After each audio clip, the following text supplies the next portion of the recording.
Hello बच्चों, आप लोग कैसे हो? बढ़िया हो? तो हम शुरू करते हैं आज यूपीएसआई के जो प्रैक्टिस सेट सीरीज चला रहे हैं। ये बहुत इम्पोर्टेंट चला रहे हैं। तो आप लोगों का मार्च में पेपर है। कब है? 14 और 15 मार्च को। तो उसके मद्देनजर आप जितना भी प्रैक्टिस कर लोगे वो आपके लिए फायदे होगा, क्योंकि यूपीएसआई के बाद जून में आपका यूपी कांस्टेबल है। तो ठीक है, तो ये जो पढ़ रहे हो ये चीजें खराब नहीं जाएगी। इसके बीच में हो सकता है एसएससी जीडी हो जाए, रेलवे ग्रुप डी हो जाए, रेलवे एनटीपीसी हो जाए। इसलिए बच्चों, आप पेन और कॉपी लेकर के हमारे साथ जुड़ जाइए और बढ़िया से आप प्रैक्टिस करिए। मैं आपको मैथ में एकदम पारंगत बना दूंगा। तो ठीक है, तो हम शुरू करते हैं आज यूपीएसआई प्रैक्टिस सीरीज जो चला रहे हैं उसका हम सीरीज। ठीक है, चलो देखो दोस्तों, पहला क्वेश्चन क्या है स्क्रीन पे? बहुत ही इंपॉर्टेंट क्वेश्चन है मेरे भाई ये। हम्म, ये बहुत इंपॉर्टेंट क्वेश्चन है। कह रहा है एक बेलनाकार और गोलाकार टंकी की ऊंचाई 14 मीटर और त्रिज्या 7 मीटर है। ठीक है, तो इसकी बाहरी सतही क्षेत्रफल निकालिए। तो मेरे दोस्त, एक बेलनाकार और गोलाकार, तो मेरे दोस्त बेलन कैसे होता होगा सारे बताए बच्चे? ऐसे होता है कि नहीं? ठीक है, ऐसे बेलन होता है। ठीक है, कह रहा है ऊंचाई 14 मीटर, यानी ए दिया है बराबर 14 मीटर। त्रिज्या कितना दिया है दोस्तों? त्रिज्या ए होती है, आर बराबर दिया है 7 मीटर। कह रहे बाहरी सतही क्षेत्रफल मतलब होता है कि बेलन का वक्रपृष्ठ, बेलन का संपूर्ण पृष्ठ निकालो। तो सारे बच्चे बताओ, बेलन का संपूर्ण पृष्ठ का सूत्र क्या होता है? बेलन का संपूर्ण पृष्ठ, इसका मतलब क्या हुआ? बाहरी सतही क्षेत्रफल। इसका मतलब वही होता है, बाहरी सतही क्षेत्रफल। ठीक है, सारे बच्चे बताओ फार्मूला क्या होता है? 2 पाई आर एच प्लस आर। ये सूत्र होता है मेरे भाई। क्या होता है सूत्र? 2 पाई आर एच प्लस आर। अब सब चीजें इसी में रख दो, आपका आंसर आ जाएगा। आपको इधर उधर भटकने की जरूरत नहीं है। बस यहाँ पे एक चीज कंसेप्ट था कि बाहरी सतही क्षेत्र में मतलब होता है कि संपूर्ण पृष्ठ पूछ रहा है। ठीक है, अब दोस्तों मान रखो, 2 पाई का मान सारे बच्चे बताए क्या होता है? 22/7। आर का मान कितना दिया है? 7। ठीक है, एच का मान कितना दिया है दोस्त? 14। आर का मान कितना दिया है? 7। सारी चीजें मैं रख दिया फार्मूले में। तो 2 × 22/7 गुणे 7, 14 7 21। अब इसको काटो पीटो, 7 से 7 कैंसिल, 22×2 = 44 गुणे 21। मेरे भाई 44 में 21 से गुणा करोगे तो आएगा क्या? 924, 924 वर्ग मीटर। यही हमारा आंसर हो जाएगा। किसी बच्चों को दिक्कत नहीं होनी चाहिए। यहाँ पे 924, यहाँ बच्चों 923 होगा, वो डबल मिसप्रिंट हो गया है। तो बच्चों आपको ये समझ में आई चीजें कि नहीं? यह क्वेश्चन बहुत पूछा जाता है, चाहे ये रेलवे ग्रुप डी हो, चाहे यूपीएसआई हो, चाहे यूपी कांस्टेबल हो। तो आप मान के चलिए, अपने दिमाग में बैठा लीजिए कि बेलन का संपूर्ण पृष्ठ का सूत्र होता है 2 पाई आर ब्रैकेट में एच प्लस आर। चाहे संपूर्ण पृष्ठ पूछे या बाहरी सतही क्षेत्रफल पूछे, आपको ये वाला फार्मूला लगाना है। ठीक है, आगे चले। चलो हम अगले प्रश्न पे आते हैं।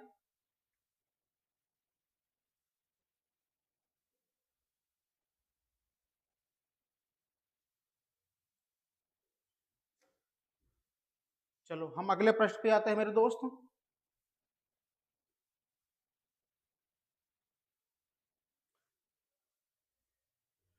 चलो देखो अगला क्वेश्चन क्या है।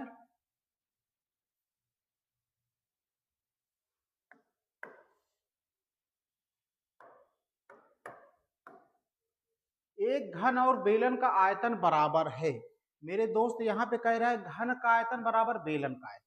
ठीक है, एक कंसेप्ट बता लेना। घन का आयतन 729 घन सेंटीमीटर है मेरे भाई, और बेलन की ऊंचाई दिया है 18 सेंटीमीटर। पूछ रहा है बेलन की त्रिज्या ज्ञात करो। तो मेरे दोस्त, बेलन की त्रिज्या ज्ञात करने के लिए हम क्या निकालेंगे? बेलन का आयतन। कैसे जाने? बेलन का आयतन।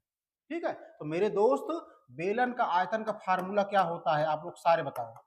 बेलन का आयतन का सूत्र होता है πr²h। ये चीज रट लो, ये चीज आप 8वीं से पढ़ रहे हो। बेलन का आयतन का सूत्र क्या होता है? πr²h। लेकिन कुछ भाइयों को नहीं मालूम कि बेलन का आयतन क्या दिया है। मेरे दोस्त कह रहा है एक घन और बेलन का आयतन बराबर है, अर्थात जो घन का आयतन है वही बेलन का आयतन है। बेलन के आयतन की जगह क्या रखा जाएगा, 729। ठीक है, पाई 22/7। आर नहीं मालूम है, ठीक है। एच कितना है मेरे दोस्त, 18। ठीक है, अब देखो 9/8 9 9 81 9 दूना 18। तो मेरे दोस्त आर स्क्वायर बराबर क्या हो जाएगा, 81 गुणे 7 से 13 गुणा करो, 7 गुणे 2। नीचे क्या आ जाएगा मेरे दोस्त, एक चीज आप गड़बड़ करो, रुक जाओ, बस बस बस बस। अब दोस्तों यहाँ पे आर स्क्वायर बराबर क्या हो जाएगा, आर स्क्वायर बराबर क्या हो जाएगा, क्या बचा है, 81 बचा है, ठीक है, गुणे 7। ठीक है, नीचे क्या है, 22 है, 2 है, तो 22 है और 2 है, तो 22 दूना 44, यानी 7 एक नाम 7 7 और 56 बटे 22 दूना 44। ठीक है, अब बराबर ए आर स्क्वायर के हैं। ठीक है, अब इसका मतलब क्या होगा दोस्तों, आर स्क्वायर बराबर क्या होगा, 567 में आप किससे भाग दोगे, 4 से। 4 का नाम 4, 44 है, 6 में 4 के 2, 5 में 4 गए 7, 2 बार जाएगा, 2 चौक 8, 2 चौक 8, 17 में 60 गए 9, 11 में 60 गए 3, दशमलव लगाओ, 0 बढ़ाओ, 4 9 36, यानी आर स्क्वायर बराबर आ गया 12.9 के। तो आर बराबर क्या हो जाएगा दोस्तों, आर स्क्वायर इस तरफ जाएगा तो वर्गमूल हो जाएगा 12.9 का। जब 12.9 का वर्गमूल निकालोगे मेरे दोस्त तो आएगा आंसर 3.8। यही हमारा आंसर हो जाएगा, option B is right answer. किसी बच्चों को कोई दिक्कत नहीं होनी चाहिए, बस यहाँ पे थोड़ा सा कंसेप्ट था कि घन का आयतन बराबर बेलन का आयतन। तो इसका मतलब क्या, बेलन के आयतन के स्थान पे घन का आयतन आप लिखिए और चीजें सॉल्व कर लोगे तो हमारी जो त्रिज्या निकल के आएगी आर बराबर 3.8। ये नॉर्मल कैलकुलेशन था, अगर आपका बेसिक मजबूत है तो आप कैलकुलेशन कर लोगे और आंसर आ जाएगा। ठीक है, चलो हम अगले प्रश्न पे आते हैं।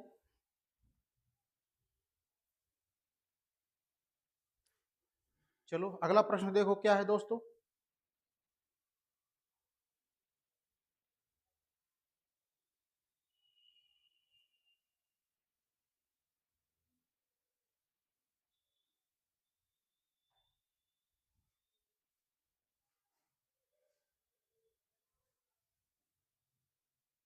चलो अगला प्रश्न क्या है,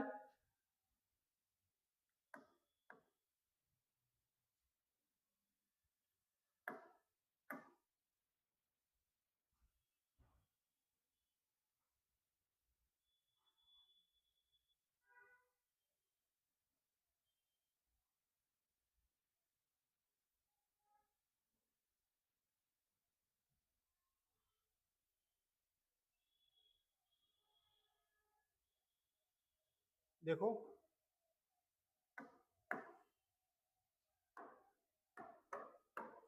कह रहा है एक घनाकार कमरे का आयतन 512 घन मीटर है। कमरे की प्रत्येक दीवार का क्षेत्रफल निकालिए यदि कमरे का एक कक्षात्मक रूप है। तो मेरे दोस्त यहाँ पूछा एक घनाकार कमरे, घन जब पूछे घनाकार कमरे का आयतन, तो सारे बच्चे बताओ घन का आयतन का फार्मूला क्या होता है। घन का जो आयतन होता है, घन का आयतन का फार्मूला, यानी घन का आयतन कितना दिया है दोस्तों, 512। तो जो इसका सूत्र होता है भुजा का घात 3, भुजा का घात 3 बराबर 512। तो भुजा बराबर क्या हो जाएगा मेरे भाई, ये जो 3 है इस तरफ जाएगा तो घनमूल बन जाएगा 512 का। अब इसको मेरे प्यारे भाई इसका वर्गमूल क्या होगा, घनमूल क्या होगा, 8 गुणे 8 गुणे 8। इस तरह से घनमूल का मतलब क्या होता है, 3 जोड़ा बनता है। ठीक है, तो हमारी भुजा जो आ गई कितना आ गई, 8। अब क्या पूछ रहा है, कह रहा है प्रत्येक दीवार का क्षेत्रफल निकालिए, यानी घन का क्षेत्रफल। तो घन का जो क्षेत्रफल है मतलब दीवार का क्षेत्रफल है वो होगा 6 गुणे भुजा का वर्ग।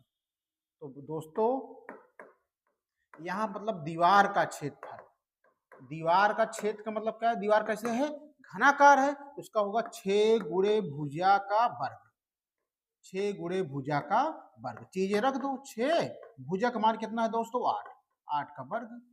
तो 6 × 8 × 8, तो 6 × 48 × 8 आ जाएगा 8×8 = 64, 8×4 = 32, 32×6 = 38, 384 वर्ग मीटर। ये हमारा आंसर आ जाएगा, जो कि ऑप्शन ए राइट आंसर। किसी बच्चों को दिक्कत नहीं होनी चाहिए, ये चीजें समझ में आ रही होंगी आपको। ठीक है, सबसे पहले क्या होता है, पूछा है घनाकार कमरे का आयतन 512 मीटर, यानी घनाकार मतलब घन का आयतन दिया है 512। इसका जो फार्मूला होता है भुजा का घात 3 बराबर 512 के, तो भुजा बराबर 3 है, इस तरफ जाएगा तो घनमूल बन जाएगा 512, 512 का घनमूल निकालोगे तो 8 आएगा। इसका मतलब भुजा हमें मिल गई 8। पूछा है कमरे के प्रत्येक दीवार का क्षेत्रफल निकालिए। दीवार कैसे है, घनाकार है, तो घन का क्षेत्रफल होता है 6 × भुजा का वर्ग। तो 6 × भुजा का मान क्या रख दिया 8, सॉल्व किया तो आ गया 384 वर्ग मीटर। यही मेरे भाई आंसर होगा। चले आगे, बिल्कुल चले सर आप, हम चल रहे हैं। देखो ये वाला क्वेश्चन देखो,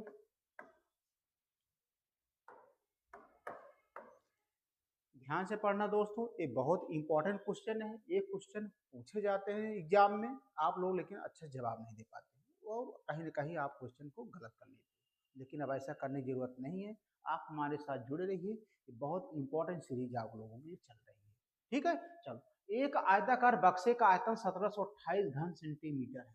ठीक है, उसकी लंबाई चौड़ाई ऊंचाई 12 सेंटीमीटर, 9 सेंटीमीटर और 16 सेंटीमीटर। ठीक है, लंबाई चौड़ाई ऊंचाई दिया है 12 सेंटीमीटर, 9 सेंटीमीटर, 16 सेंटीमीटर। बक्से के प्रत्येक कोने के बीच से कटा हुआ त्रिकोणीय क्षेत्रफल, मेरे दोस्त यही पे लैंग्वेज पढ़ लेना, बक्से के बीच से कटा हुआ त्रिकोणीय क्षेत्रफल, त्रिकोण मतलब क्या होता है त्रिभुज, तो त्रिभुज का क्षेत्रफल पूछ रहा है। तो सारे बच्चे बताओ त्रिभुज का क्षेत्रफल का सूत्र क्या होता है, 1/2 आधार गुणे ऊंचाई। ठीक है, तो 1/2 आधार कितना दिया है शुरू में बच्चों 12, ऊंचाई कितना दिया है 9। ठीक है, 2 × 12 6 × 9 54 वर्ग सेंटीमीटर। यही आंसर आ गया। बस यहाँ पे आपको लैंग्वेज को पकड़ने की जरूरत है। बस क्या पूछा है, प्रत्येक कोने के बीच से कटा हुआ त्रिकोणीय क्षेत्रफल, त्रिकोणीय क्षेत्रफल का माइंड में चला जाने की त्रिभुज का क्षेत्रफल का सूत्र होता है 1/2 आधार गुणे ऊंचाई। अब मैंने चीजें रख दिया, 1/2 आधार का मान कितना दिया 12, ऊंचाई दिया है 9, इसको काटा पीटा तो आ गया आंसर 54 वर्ग सेंटीमीटर। यही हमारा आंसर आ गया। ठीक है, चलो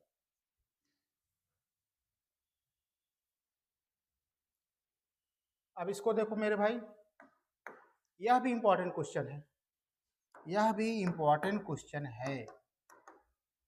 आप इसको ध्यान से पढ़ो इसको चीजें। यदि किसी वस्तु का विक्रय मूल्य, यदि किसी वस्तु का विक्रय मूल्य 1200 रुपए है, ठीक है, और लाभ 20% है, तो वस्तु का क्रय मूल्य ज्ञात करो। तो मेरे दोस्त यहाँ पे वस्तु का क्रय मूल्य पूछा है, तो माना क्रय मूल्य यक्स, माना क्रय मूल्य यक्स, कोई भी चीज मान लो आप, माना क्रय मूल्य यक्स, तो कह रहा है यक्स, इस पे कितना परसेंट है लाभ 20%। 20% का लाभ मतलब क्या होता है 20/100 भाई, 20% का मतलब क्या होता है दोस्तों लाभ 20/100, 120 होता है रविंदर, 20% लाभ तो यानी 120/100, ये बराबर कितना है विक्रय मूल्य के 1200। चीज समझ में आ रहा है कि नहीं। अब देखो सरल करो, यहाँ पे 0 0 कैंसिल, 12 × 1 = 12, कितना बचा 10, तो x/100 बराबर क्या बचा 10 के। तिर्यक मल्टीप्लाई करोगे तो 1 में x से गुणा करोगे x आ जाएगा, 100 में 10 से गुणा करोगे 1000, क्या आ गया पैसे। ठीक है, समझ में आया कि नहीं आपको। यहाँ पूछा है वस्तु का क्रय मूल्य, माना वस्तु का क्रय मूल्य x है, x पे कितने परसेंट लाभ हो रहा है 20%, तो 20% लाभ मतलब क्या हुआ 120/100, x गुणे 120/100 बराबर किसके है ये विक्रय मूल्य के। अब चीजें जब मैंने सॉल्व किया तो विक्रय मूल्य यानी क्रय मूल्य जो x माने हैं उसका वैल्यू आ गई 1000 रुपए, जो कि option A is right answer. ठीक है, चलो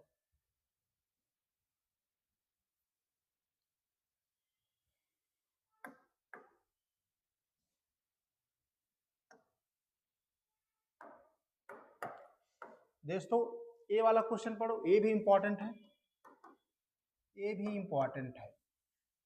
ठीक है, कह रहा है एक टंकी को 6 घंटे में भरने वाली पाइप को 8 घंटे में खाली करने वाले पाइप में जोड़ा गया। ठीक है, यदि दोनों पाइप एक साथ खोली जाती हैं तो टंकी कितने घंटों में भरेगी। पहले आप लैंग्वेज पढ़ो कि लैंग्वेज पूछ क्या रहा है। एक टंकी को 6 घंटे भरने में, जब इस तरह से आ जाए तो उसका व्युत्क्रम आप लिखोगे। 6 घंटे है तो इसका व्युत्क्रम क्या होगा दोस्तों, 1/6। 60 ट्रिक में बता रहा हूं। और दूसरा क्या है, जो भरने वाली पाइप 8 घंटे है तो सेम इसका व्युत्क्रम क्या होगा, 1/8। ठीक है, अब कह रहा है दोनों पाइप एक साथ खोली जाती है तो टंकी कितने घंटों में भरेगी। तो मेरे दोस्त इसी 1/6 में 1/8 को घटा दोगे, लासा आएगा 6 8 का 24। तो 6 में 24 से भाग दोगे, 6 चौक 4 बार गया, 4 से ऊपर गुणा करोगे, 4 एक नम 4।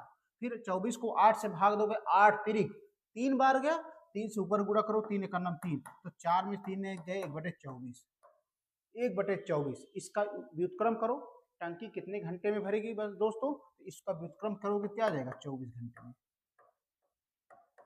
यही हमारा आंसर आ जाएगा ऑप्शन। ठीक है, कि ये सरल है, आपको समझने की जरूरत है, कंसेप्ट जरूरत है आपको।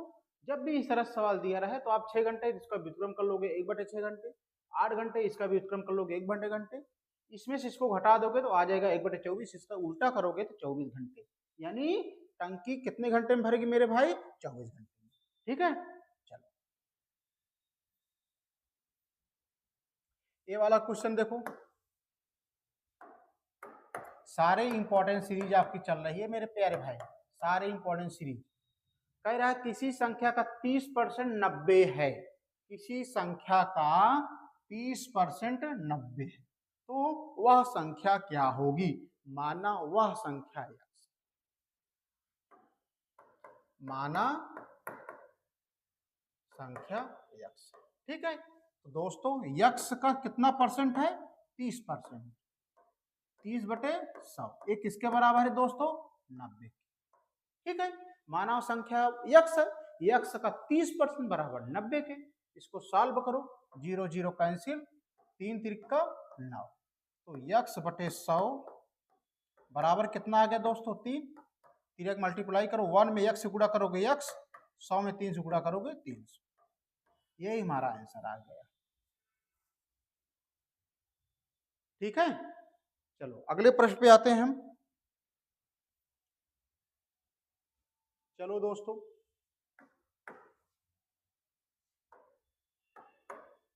ये वाला क्वेश्चन देखो, बढ़िया क्वेश्चन है, समझने लायक क्वेश्चन है। ये क्वेश्चन आ जाते हैं लेकिन आप लोग सॉल्व नहीं करने पड़े, बस इसमें एक लाइन का कंसेप्ट है मेरे भाई। कैसे लाइन में कंसेप्ट है, कह रहा है एक समचतुर्भुज का एक कोण 120 अंश है। ठीक है, तो अन्य 3 कोणों के मान ज्ञात करो। तो मेरे दोस्त आपको यहाँ पे मालूम होना चाहिए समचतुर्भुज के चारों कोण आपस में बराबर होते हैं। यहाँ पे नोट में लिख लो, जब भी दिया रहे समचतुर्भुज का एक कोण आपको दिया है तो 3 कोण नहीं मालूम है, तो जो एक कोण दिया है वही तीनों कोण होंगे। इसका मतलब है option A is right answer. यहाँ पे कंसेप्ट है समचतुर्भुज के चारों कोण आपस में बराबर होते हैं। मतलब है दोस्तों समचतुर्भुज का एक कोण 120 अंश दिया है तो शेष अन्य 3 कोण क्या हो गए, 120 120 120। Option A is right answer. ठीक है, अगर एक कंसेप्ट आप नहीं जाने रहते तो आप ए भी लगा सकते थे, ए भी लगा सकते थे, ए भी लगा सकते थे। अगर बाई तुक्का आपका सही हो जाता तो ऑप्शन ए लगाते। ठीक है, हम आगे प्रश्न पे आते हैं।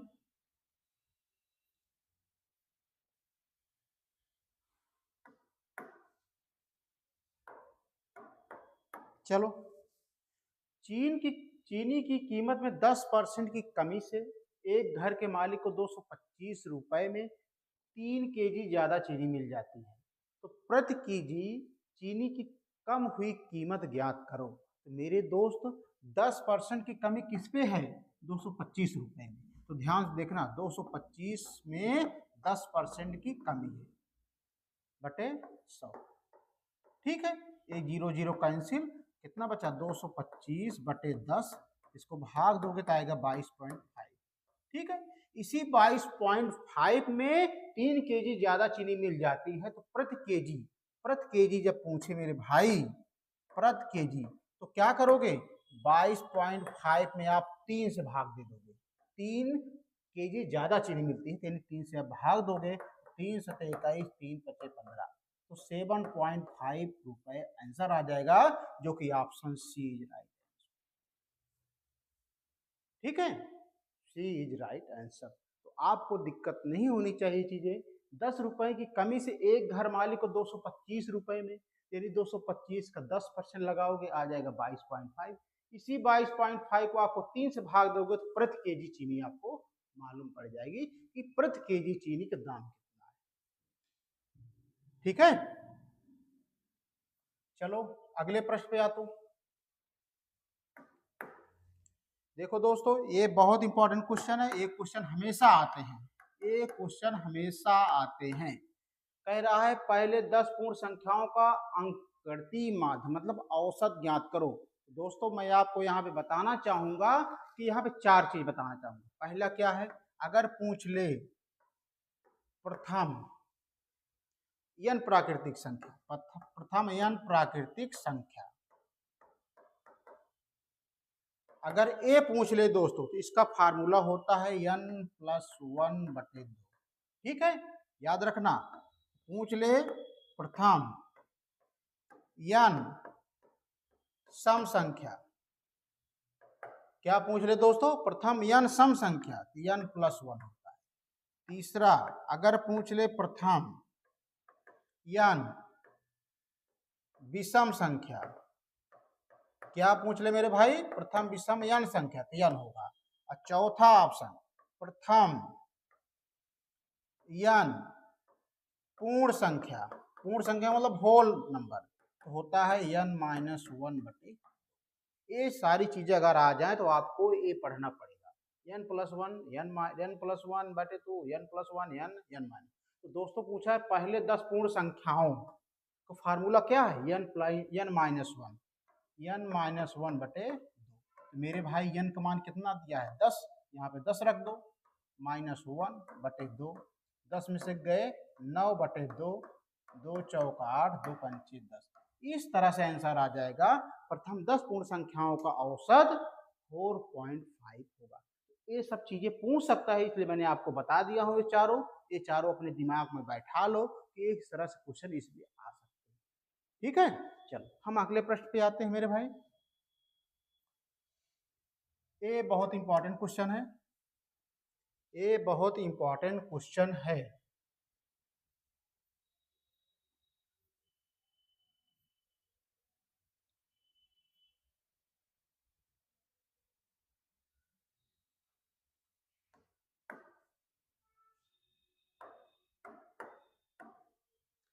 एक आयत की वक्र की लंबाई 17 सेंटीमीटर है, ये इंपॉर्टेंट है। ठीक है, एक आयत के विकर्ण की लंबाई 17 सेंटीमीटर है और उसका परिमाप 45 सेंटीमीटर है, तो क्षेत्रफल क्या होगा।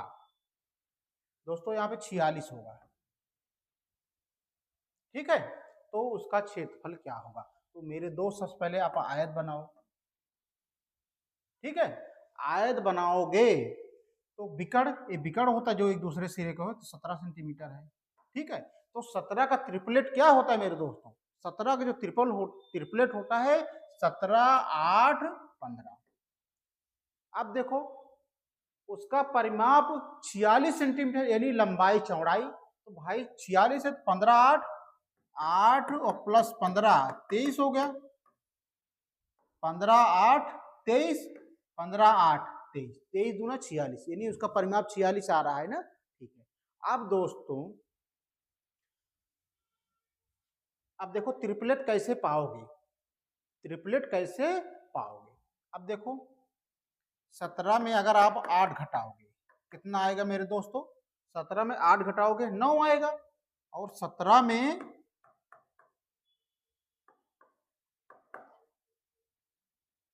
8 जोड़ो, 8, 7, 15,